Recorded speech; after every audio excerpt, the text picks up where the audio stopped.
So good afternoon. Good afternoon. Um. Our talk today is gonna be talking about our motives. What are your motives? What are your motives? What are your motives? Um. So, uh, yesterday I was out with the brothers, and we went evangelizing. This isn't my first time going evangelizing, but this is my first time since I've been in Georgia going evangelizing, and this is my first ever time, being put on the spotlight to whatever extent. So one of the things that I began to talk to the people about, we were out there, one of the things I began to talk to them about was, the fact that Jesus and his disciples, people, his followers, those who profess Christianity, have been saying that Jesus is coming back. They've been saying that for thousands of years, okay? Literally. They've been saying that for thousands of years, almost 2,000 plus years. Jesus is coming back. Oh my goodness, Jesus is coming back. But we're in this 2021. Where's Jesus? He's not here. He is not here. Jesus isn't here. And I'm going to let you in on a secret. And even when Jesus does come, it's still going to be a while from right now. So you may say, why did they say Jesus is coming back soon? Because technically, it is soon. Technically. I mean, once it happens, you're going to feel like, oh my gosh, I didn't have enough time, even though you've had hundreds of years. So Jesus, let me tell you something. Jesus is not coming back anytime soon. Jesus is not coming back anytime soon. And this may sound like heresy. Jesus is not coming back anytime soon. And even when he is coming, a bunch of things have to happen first. Many things have to happen first. Some years, it's going to be some years, some time before Jesus Christ comes back. And so what's the rush? So what's the rush? You got, 20 in, 2000, I believe it was the year 2000 or 01, one of them, when the Twin Towers fell. They have accounts. Many people started going to church. Many people, oh my goodness, it's time for me to get right. I got to go to church. I got to do this. I got to get right. Why? Because that scenario happening, gave a sense of urgency. So the fact that people think that Jesus Christ is coming back super soon is something else that gives people urgency. But I'm here to tell you that Jesus Christ is not coming back anytime soon. And you may say, wow, that's good news. So does that mean I can relax? I tell you, it depends on what you want to do. Now, while Jesus Christ may not be coming back soon, I'm going to let you know another secret that may sound like heresy. Jesus could come back tomorrow. And you may say, no, because the Bible says immediately after the tribulation. Yes, and there are going to be many tribulations before that happens. But Jesus Christ can come back tomorrow. I always heard that like, oh, really? He could come back tomorrow? Oh, my gosh. Until I was like, oh, no. Jesus isn't going to even show up until tribulations happen. A great falling away. This has to happen. That has to happen. These signs has to happen. This has to happen. This. Like Jesus isn't coming back. He's not. Anytime soon. It's going to be a while. But people used to always say, Jesus could come back tomorrow. Oh my God, you got to get ready. Jesus could come back tomorrow. And now I understand. Jesus could come back tomorrow. While he may not be coming for the world, he can come for you. That meaning you could die tomorrow. That's Jesus Christ coming for you. He just came and got you. And where is he going to drop you off to? Is he going to take you to where he is? Or is he going to drop you off somewhere before he continues back to wherever he's going? That's what you have to evaluate. That's one of the things that I talked about.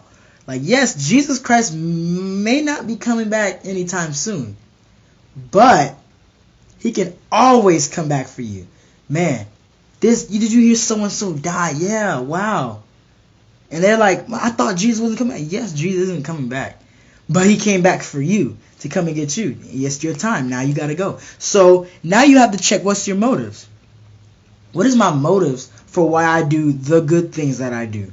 Is it because I genuinely and sincerely want to serve the Lord and be where he is? After I leave this place, or is it just because I'm afraid? And people. The thing is, that's why it's wrong. That's why you cannot just want to stop doing wrong just so that you can avoid hell. Because once there's like a, hey, there is no hell, or Jesus isn't coming back anytime soon. Then it's like, oh, so I don't have to do this. Oh, okay, well, let me call up Susie and, James and Jordan, and we finna go to the club. Jesus isn't coming back anytime soon. Like, oh, so you were only serving Jesus because you didn't want to go to hell. That's the danger. That's why you're not supposed to just pursue the Lord just so that you don't go to hell. You're supposed to genuinely love God. Like, I love God and I want to please Him. So that's why I'm going to do what I do. Because, yes, there are people that can make it in because they just want to avoid hell. But that's not all that God is looking for. That's not what He's looking for. If you want to avoid hell, you need to love Him. Love Him. Obey Him. And then your mind needs to shift from, I'm obeying Jesus because I don't want to go to hell, and then I obey Jesus because I love Him. Yes, there is still going to be some fear of hell, of course. But that should not be the basis as to why you do what you do. So you don't want to obey God just because you don't want to go to hell. You need to love God and genuinely want to please Him and serve Him. So evaluate yourself. What are your motives for why you do what you do? Even the good things you do. Why? And what you have to understand is every decision, well, I've heard it said, and it is true, every decision that you make in your mind was a good decision, even if it was a bad decision. The wrong things people do, at the time, it made sense. Like, man, it makes sense to fornicate with this woman. Why? Because at the moment, that's a good decision. You're not built to make decisions that hurt you, And yes, they hurt you, but you're not built to make decisions that you're not built to make conscious decisions that are gonna hurt you. And you may say, people do that though. People do stuff like that. That's because they're possessed. They're crazy. Like, you're crazy. You're crazy. People who commit suicide, you have to be possessed or under something. You have to be under something because God did not create you to hate yourself. You love yourself and you genuinely want to protect yourself because you love yourself. So every decision that you do make is because you felt like there's some pleasure. There's something good. Even those who commit suicide, like, yeah, there's something else. This life is so bad. I know there's got to be better. I want to go. I don't want to be here anymore because this place is too bad. So I want to go somewhere else. I just want to leave this place. So I'm going to kill myself to do that. Every bad thing that you do, there's an excuse. There's a good reason as to why. And in your mind, it's a good reason. While it may be a terrible reason, in your mind, it's a good reason. So what you want to do is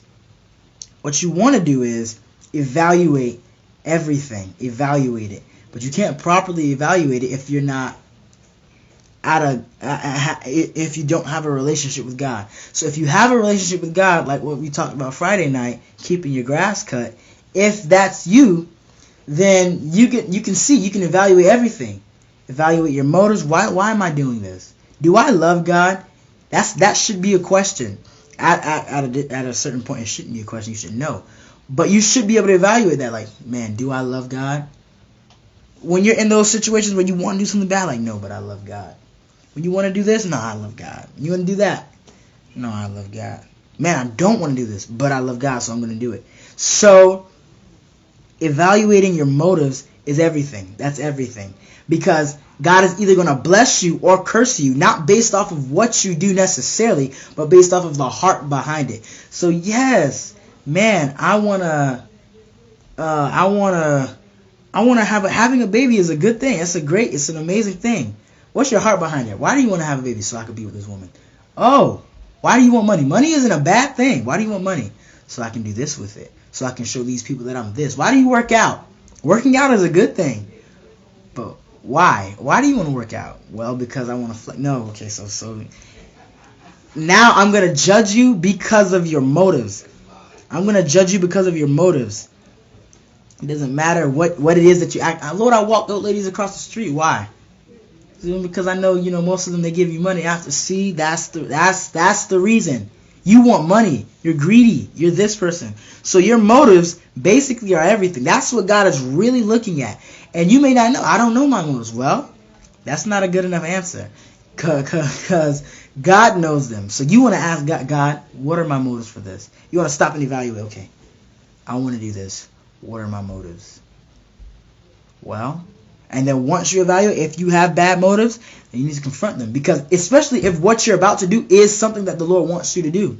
That may be something that God wants you to do, but you have bad motives. So God's not going to entirely bless you for doing that because of your motives. So you want, okay, why do I want to do this? So, well, first of all, this is God's will. And if you can sense and identify, I have bad motives, then you need to talk to God. God, I have bad motives as to why I want to obey you. Let Him fix you. Let Him tell you, okay, no, that's not a bad motive. It's always good to run everything. Lord, is this? How about this? Lord, how about this? How about this? Lord, Jesus, this? Let Him be the one to tell you, no, it's okay. Let Him be the one to tell you, okay, I'm going to purge you from that. I'm going to cleanse you from that. Let Him do that. You don't just, oh no, that's not what I'm thinking about. When your heart is saying, man, I want to sit here and counsel sister so and so. Why do you want to counsel sister so and so? Well, because she needs some good counseling at 11 p.m. at night. Yeah, at her house with nobody there. Yeah, she needs some counseling. Oh, and while counsel is good, but your motives are completely jacked up. And even if in your mind you're not thinking anything crazy, your heart is deceitful and desperately wicked. Like, your mind is saying, yes, we're just going to go to Sister So-and-so's house. She needs some prayer. Okay, pray for Sister So-and-so. That's what your mind is saying. But your heart is like, nah. Yeah, we're going. Your heart is telling your emotions, okay, look. So when we get there, we're going to do this. All right? Don't let your mind know. Don't let mine know. This is just between us. Your will and your heart, like, hey, this is what we're going to do. This is what's going to happen. Your heart is desperately wicked. Like a desperate bad person. Like, you're desperate and you're bad. So you're already a bad person, which means you're already willing to do certain bad things. But then you're desperate. So that puts you at like a terrible person. You're a monster. You're a monster. The heart is deceitful. And you're deceitful about it. You're not going to come out and say, man, I want to do this super bad. No, you're deceitful about it. No, you're going to just, I'm going to just hide, make people think that this is what I'm doing when I really am desperately wanting to do this. Like, oh, you're terrible. Like, humans are bad people. And so most people, they suck. They are losers when it comes down to evaluating their emotions and evaluating their motives for why they do what they do. And because they don't evaluate themselves, because they don't have self-evaluation, they go out there and when they do bad things, they're surprised. Like, what do you mean you're surprised? Like, I can't believe I did that. Like, what do you mean you can't believe you did that? That's in you to do. Like, you're a terrible person. You are deceitful and desperately wicked. What makes you think you're not capable of doing that? Like, man, I can't believe, like, parents who, they're like, not my kid. Like, what do you mean? What do you mean? What do you mean not your kid? What do you mean not you? Not me? I wouldn't do that. No, that's not me, Lord. I don't even know how I got here. What happened? How am I in jail? How am I this? How am I that? These guys who grow up and they don't even know, like, you're a perverted guy and you rape little girls. Those guys who grew up to be that, they don't plan to be that from when they're 3, like, oh, I'm going to grow up and do. No, you're a desperately deceitful, wicked person. So, yes, and when you end up in jail for doing, like, I would never do that. Well, yes, you would. You didn't feel that rising up. And so people who suck, who fail to evaluate themselves, you fail to plan, you plan to fail. Like, you failed at evaluating yourself. So now you fail in the real world. You didn't know that you had that in you. You didn't know that you were feeling this. You didn't know? You were that oblivious. You were that blind. You didn't realize that. And so those kinds of people are the people who you want to stay away from. The people who need Jesus. And if you're that kind of person, you need Jesus. Like, dial 1-800-NEED-JESUS right now. Like, that's what you need to go and do. Like, you need to have heaven on speed dial if you're that kind of person. And we all are that way. We all are deceitful and desperately wicked. But not all of us fail to evaluate ourselves. If you fail to evaluate yourself and you're that way, you need Jesus' number. Like, you need it. You need his number. Or we need the police's number. Like, one of those, because you're going to do bad things. You're like, man, I didn't plan on going to the store and robbing somebody. Well, like, of course you didn't plan to do it. Your heart is planning to do that. You need to know how to evaluate that thing and keep that thing on a leash. Like, I know I'm wicked. So once you identify yourself and you see, like, oh, this is what I want to do on the inside. I want to do these type of things. So once you evaluate it and you identify it, how do you confront it? In the presence of God. In the presence of God. Like, man, God, I'm this way and I'm going to do these kinds of things. Because I'm this way, and this is in there, and that's in there, and this is in there, and that's in there, and I'm desperately wicked, so I'm willing to do whatever to do these things, and everything that I want to do is bad. Lord, I need help. But if you fail to seek the Lord, if you fail to go to church, if you fail to read the Word, you're going to destroy the planet. You're going to pollute the place with sin. You're going to pollute the place with sin. That's going to be your story. Now, you're going to go down in history as a murderer, as something bad. And before you die, you're going to be on the news like, this person did this. Like, what? No, I would never. This person would never. Oh, my goodness. Like, if you're a bad person, you can tell, like, somebody needs to know, hey, man, I'm a bad person. Like, really? Yes, I'm willing to do this. I need you to help me. Help me, man. Help me. If you need help, you need to reach out for help. You need to reach out first to God. Let God direct you. If it's just a you and God thing, okay, God, I'm this way. Let God hold you on a leash. You know, you need that. You absolutely need that. Holiness is something that we all need to strive for. So, I love you all. Be holy. Evaluate yourself. Do not fail to do that. Do not fail to do that. You need Jesus and you know it. You know you need Jesus. Why are you playing? You know that you're wicked. And if you don't know, you need to find out. Like, man, am I a wicked person? Of course you're wicked. First of all, the Bible says it. Jesus says it. And the best good thing that you could ever do is still not adequate enough without God. The best thing that you can do, your righteousness, your most righteous acts without God are as dirty as a filthy rag with maggots and everything that you can think of in there.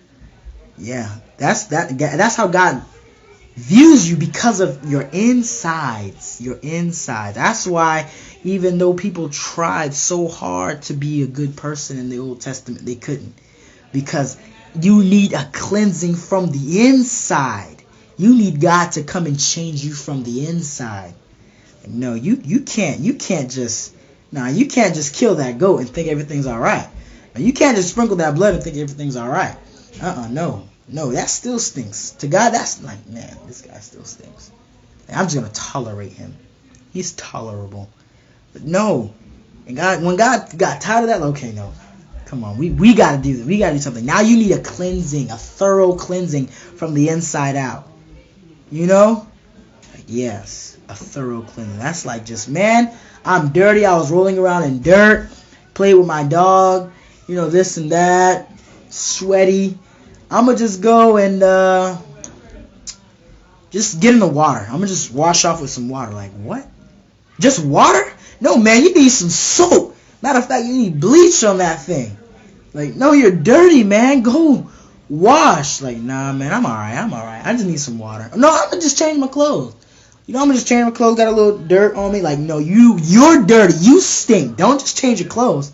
You need a full on, like, you need to be pressure washed. You know, and that's what people need. But they're like, nah, I'm a good person already. Let me just put a little money in the offering. And that's just making things worse. Like, I'm gonna just put some deodorant on. You know, I'm gonna just put a little deodorant, you know, spray some Axe. You know, spray some of that. You know, I'm gonna just, you know, change my underwear. I'm gonna just put on some different socks with the same stink shoes. You know, I'm gonna just, you know, wash my mouth out instead of using toothpaste. I'm gonna just I'm gonna just chew some gum, I'm gonna just do that. And God's like, you need change. You're dirty. You're wicked. You're filthy. You need somebody to come inside of you, in your heart, in your mind, in your soul, and change you, because you are wicked. Like, you're wicked. You're wicked. You're terrible. You're dirty. You're disgusting. Nothing you do is adequate. You were nothing. You are nothing. You will be nothing. That's who you are. That's who we are without God. That's why we need God to come on the inside. There was no, the blood of goats, it appeased him. It just calmed God down. He didn't forgive you. Just calm down. Okay, I'll excuse you. No, you don't need to be excused. You need to be forgiven. Forgiven. Like, no. That outside cleansing now. Because on the inside, you're wicked. He just told people, there was no real change. That guy could still look at that girl and just want to do nasty things. This person could still look at that guy's money like, man, I'm about to go rob. I want to rob this guy. Like, man, you still have inward craziness going on. And then, you want to smile in this one guy's, yes, it says do not covet this man's wife, but you want this guy's wife. Yes, it says don't, want to do this, but you want to do it. And you smiling in this guy's face, and your mind, your heart is going to some crazy things like, man, the things I do with you, man, the things I do to that, man, what I do to have this. Yes, you may not do it, but it's in there, and God sees that, and that gives off a stench, and it invites demon spirits. But since, I'm going to just throw some goat blood, do that. But you're still a stink, wicked guy. You're still a perverse, wannabe sugar daddy. You want to do this. You want to do that. You want to do that. Man, I wish I could smoke me some of that. Man, I wish I could do that. I want to worship that God so bad, man. I want to do this. I want to do that. But I can't. And since I'm not doing it, I'm not confessing that to the priest. I'm not going to confess that. That's just inward. Everybody thinks you're a good guy. Like, man, I wouldn't mind leaving, him with my stuff. Man, I wouldn't mind. Hey, can you watch my kids? When you want to do bad things to this guy's kids. You want to do bad things to this person. You want to do crazy things. But the people, you're not doing it. But all that is on the inside. All that is on the inside of you, making you worse. The fact that you're just smiling in this guy's face, wanting to do crazy things. God saw that guy, was like, The inside is messing all of that up. Like, when you cook some good steak or something good, some good chicken, you're like, man, that chicken look good, man. The smell is amazing. Oh my gosh. You bite into that chicken and it's blood and undone. You would throw up. Like, yeah. Like, oh no, but the outside is amazing, man. The outside is amazing. It's, that nice look, and like, no, man, get this out of here. Oh man, look at that new cup. Oh, that cup is nice. Oh, it says this. It could change colors. Wow, fix me some juice in that cup, and then come back and it's like nasty. The cup is gunky. Like, what is that? I don't want to drink that. Well, the cup is nice, but the inside is dirty. Yeah, but man, that's a nice house on the outside. Man, that house is really nice. You get in there, you see snakes crawling around, squirrels, roaches, maggots. What? But the house on the outside is nice, man. The lawn is, nice. I don't want this house. No. That's dirty on the inside, and that's how God sees it. You say, wow. Yeah, that's how God sees you. You're that. Man, that's a nice car. Man, that car's so nice. Man, let me see. You look under the hood. What? Hold on. There's no engine. There's no battery. Oh, yeah, we don't got that. But the car is nice, man. This is a rare find. Like, what? I don't want this. Give me my money back. I don't want that. There's no engine. There's no battery. There's no seats. There's roaches in there, too. But the outside is nice, man. A nice wax. We give it a nice gloss here and there. What is coming to the world? And that's what you are. You think you're all good. You think you're a good person just because you give the pastor some money, just because you walk old ladies across the street, just because you hold the door for some girls, just because you work out. Man, I work out, I do this, I do that. I'm a good person. I show up to work on time. But you're inwardly wicked. And that's why you have to check yourself before, as the world would say, you wreck yourself. You need that. Man, you need Jesus. And that's why now Jesus had to die for you. So that now he could come on the inside of you and clean you. And then that fake stuff on the outside will then become real. Now that's who you really are. Now you're actually a good person. Love thinks no ill. Now you're not that way. Now you're a changed person.